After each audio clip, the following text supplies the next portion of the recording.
und herzlich willkommen zu JMC. Ich sitze hier gerade mit Steve von Placebo im Backstage-Bereich der Arena in Berlin.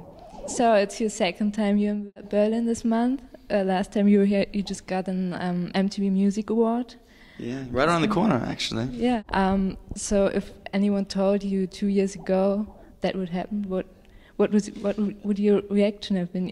Because before Placebo, you had quite a difficult time.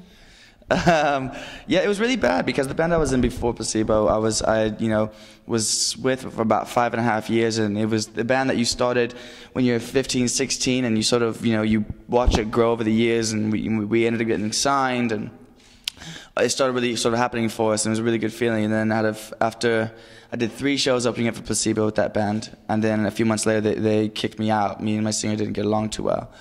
So I spent about a little over a year just doing bullshit work, bad work, and it was really, really hard, and I kept trying to get gigs here and there, and then finally when I hooked up with Placebo, sort of like all my dreams had sort of come true at that point. So getting that award, I think, was a really good feeling. It was sort of like after 12 years of really hard work, I finally sort of made something of myself, and I sort of got somewhere with my music, and I'm really excited to see where I can go from here. I'm only 23, so hopefully I'll have a long career ahead of me. Let us turn back the time. Imagine it's December 2008. Okay. It's your first show with Placebo. Yeah. 1 hour before the show. How are you feeling? What are you doing? Pretty much like that, About an hour before the show, I had just put on my long-sleeve white button-up shirt because we were on holy ground, and so women couldn't have their shoulders shown, no cleavage, and no tattoos could be shown. And I got them everywhere. So I was sitting there, and Steph was feeling a bit ill, and I was just really nervous. And everyone was telling me, listen, don't be nervous, don't be nervous. And I'm telling them, listen, the more you tell me that, the more you're making me nervous. Because it wasn't just a normal gig, obviously, as you know. It was these sort of different renditions of these old songs. And so I'd sort of written these different drum beats to these old songs, and it was the first time playing together in front of people. It was the first time on stage as a drummer for me in almost 3 years, and so it was a bit mind rattling, but I couldn't wait to get on stage. It was just like, come on, let's have it. And then within that first or second song, it was sort of like, I'm back, I'm back in my element. It's the only place in the world that makes sense to me is on stage. Everything else in life is sort of confusing and weird, but you get through it.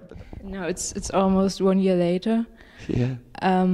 You played so many shows, so many festivals. Is it finally turning for you to be hard work on stage? Oh yeah, I mean it's always hard work, and I think that if it wasn't hard work, then you still have to sit there and question yourself on your methods and what am I doing wrong? Because if it just feels like a piece of piss when you go up there, then it's like, right, you don't appreciate it so much. I think if there's not a lot of hard work and sweat and blood and tears sort of that come out of it.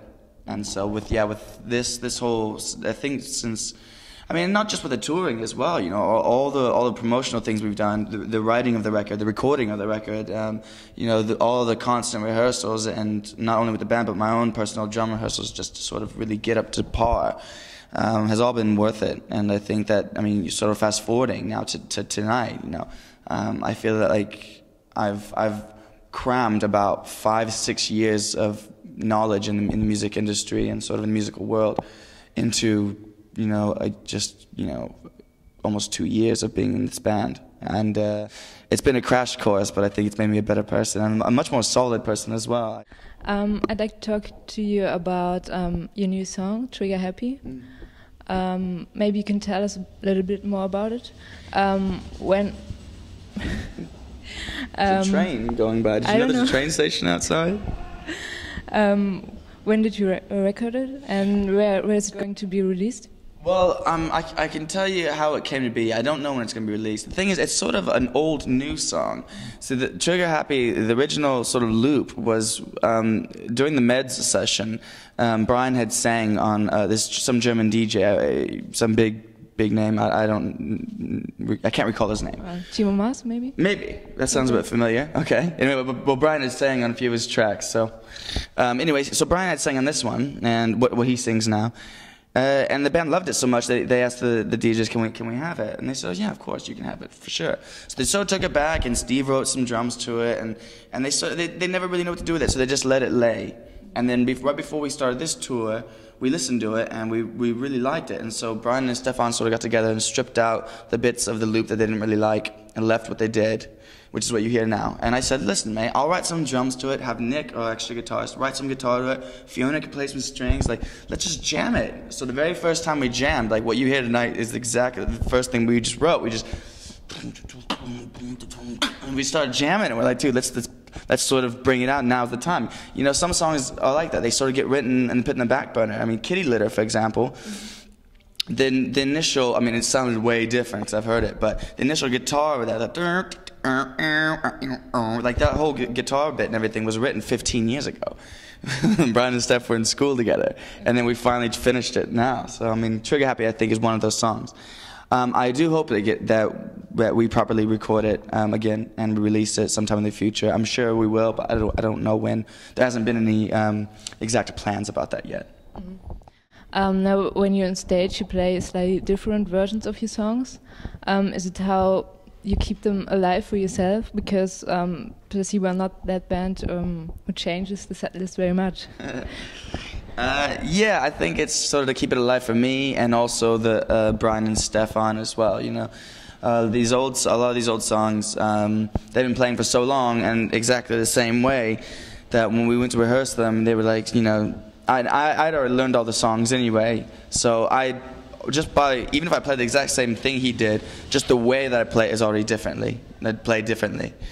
And so yeah, so they said, Steve, mess with the songs, you know, change things that you feel should be changed. You know, anything that you do that we don't like, we'll tell you. Aside from that, just go for it. Mm-hmm.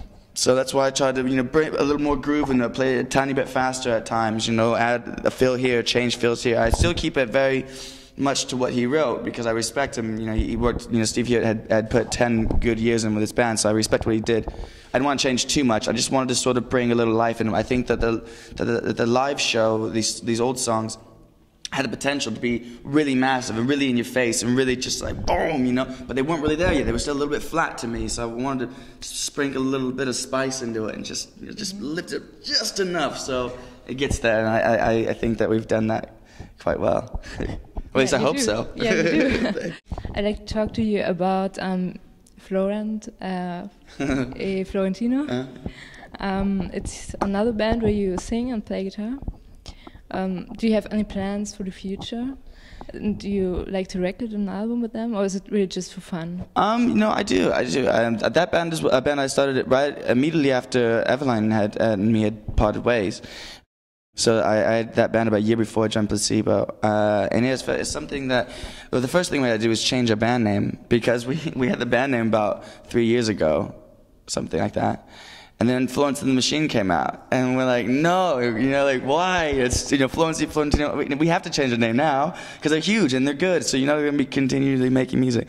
So the first thing, we got to change our band name, but yeah, I hope we just recorded some demos, and hopefully have something released by maybe around this time next year, and starting, you know, when we get off tour, I hope to start a tour with this other band, you know, to stay busy. Or it's something that I do take very seriously, but only in the off time, because Placebo is my #1. But yeah, we'll hopefully be hearing something from that soon. Okay, so thank you for the moment.